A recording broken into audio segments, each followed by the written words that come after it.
বন্ধু বান্ধৱীসকল আপোনালোকৰো কাৰোবাৰ যদি মাইগ্ৰেনৰ প্ৰব্লেম আছে তেন্তে আপোনালোকে কি কৰিব মই আজি দেখাই দিছোঁ এয়া গৰম পানী দেখা পাইছেনে উতলা গৰম পানী তাত এটা মেডিচিন পায় মেডিচিনটোৰ নামটো মই দি দিম বাৰু এইটো দেখিছেনে এইটো আৰু মোবাইলটো থৈছোঁ আঁতৰত এইটো এনেকৈ অকণমান মানে এনেকৈ কাটি ল'ব লাগিব আৰু ইয়াত এনেকৈ পানীত দি দিব লাগিব দি দিয়া মাত্ৰকে মানে এনেকুৱা হয় একদম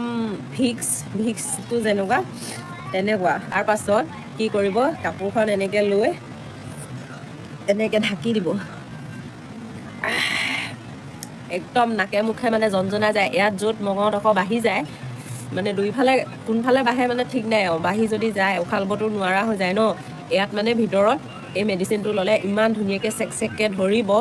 মানে ভিক্স যেনেকুৱা তেনেকৈ ধৰিব সেই মঙহ বাঢ়ি যোৱা কিডোখৰত আৰু 10 মিনিট 15 মিনিট এনেকৈ ল'ব তাৰপিছত চাব কি ধুনীয়া মানে আৰামত আপুনি শুব পাৰিব এনেকুৱা ৰাতিপুৱা গধূলি